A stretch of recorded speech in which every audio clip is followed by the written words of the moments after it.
Les Moabites étaient un peuple qui descendait de Moab, le fils de Lot. Cependant, à de nombreuses autres occasions, les Moabites étaient des ennemis implacables des Israélites. Dans cette vidéo, vous connaissez l'histoire de Moabitas et comprendrez ce qui est arrivé à ces personnes âgées. Moab était le fils de Lot, le résultat d'une relation incestueuse avec sa fille aînée. En plus de Moab, Lot était également le père de Ben-Ami, l'ancêtre des Ammonites, à travers une autre relation incestueuse avec sa plus jeune fille. Ce comportement immoral présent dans la famille de Lot s'est également reflété dans l'immoralité qui a eu lieu parmi les enfants d'Israël avec les filles de Moab, comme nous le lisons dans le chapitre 25. Le sens peut être de mon père.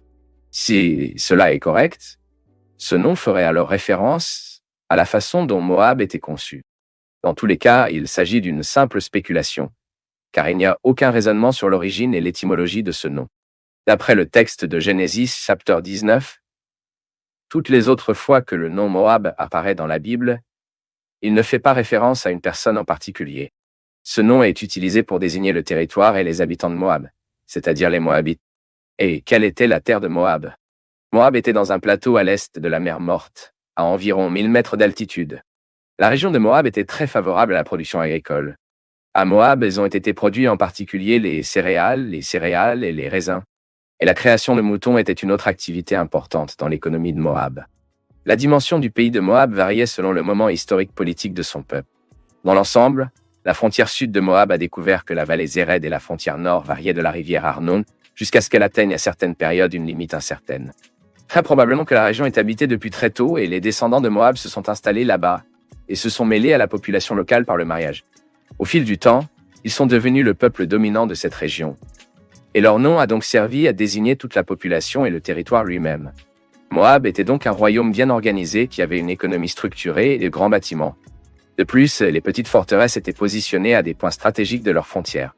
Même la Sainte Bible mentionne plusieurs villes et villes de Moabite. Et le peuple moabita, pendant longtemps, a connu une certaine prospérité. Ils ont réussi à se propager dans le plateau et à conquérir toujours divers peuples, se développant au nord. Et dans la Bible, les Moabites apparaissent également dans une association intime avec les parents les plus proches. Et lorsque l'exode du peuple d'Israël d'Égypte s'est produit, les Moabites étaient déjà désignés comme un peuple puissant, comme nous le lisons dans Exode chapitre 15 et verset 15. La religion des Moabites s'y ressemblait au paganisme cananéen. Ils ont pratiqué plusieurs rituels impurs dans leur célébration de la nature et de la fertilité. Ils étaient des fidèles d'Astarte, de déesse de la fertilité, de Baal-Péor et d'autres divinités païennes. Mais il semble que parmi toutes les divinités vénérées par les Moabites, Kamos était le principal. Le dieu de la guerre Komos était sans aucun doute la divinité nationale des Moabites. Ils ont offert les sacrifices de moutons et de bœufs à cette divinité. De plus, ils ont également pratiqué des sacrifices humains dans des offrandes à leur dieu. Et la relation entre les Israélites et les Moabites est enregistrée par divers passages bibliques. La Bible parle de périodes de coexistence amicale et d'échanges économiques et culturels entre les deux peuples. Même une occasion, Moïse a été empêché par le Seigneur d'attaquer ce peuple.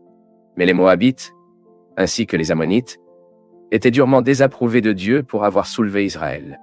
Ils n'étaient pas accueillants avec les Israélites lorsqu'ils ont quitté l'Égypte. De plus, Balak, le roi moabite, a toujours embauché le faux prophète Balaam pour maudire le peuple d'Israël.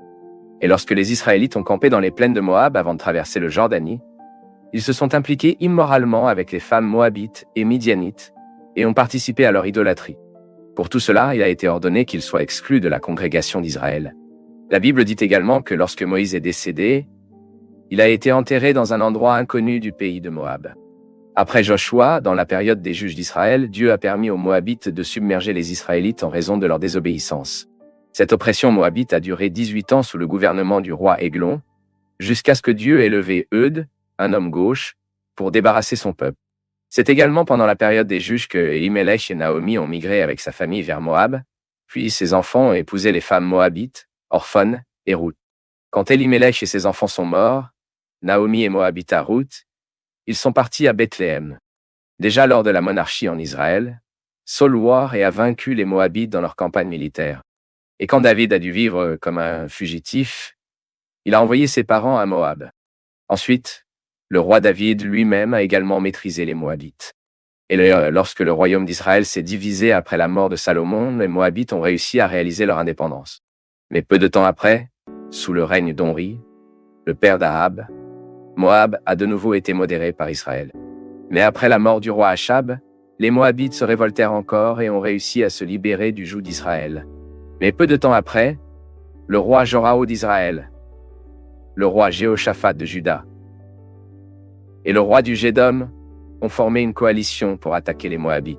Cependant, plus tard, c'est le tournant des Moabites, des Ammonites et des Édomites pour former une confédération pour attaquer Juda. A également souffert souvent de l'action des pillards moabitas, comme à la fin des jours du prophète Élisha. Au milieu du 8e siècle avant JC, les Moabites ont été modérés par les Assyriens. Et Moab a rejoint et a payé des impôts au grand empire assyrien. Déjà après la chute de la Syrie, les Moabites apparaissent dans le récit biblique entre l'armée qui est entrée à Juda sous le règne de Jéhoïakim.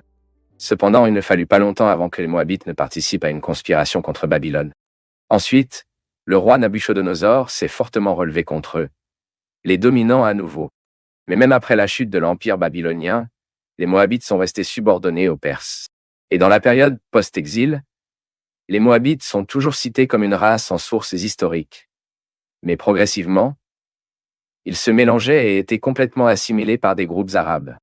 Et tout ce qui s'est passé contre Moab, jusqu'à la destruction complète, a été annoncé par les prophètes du Seigneur.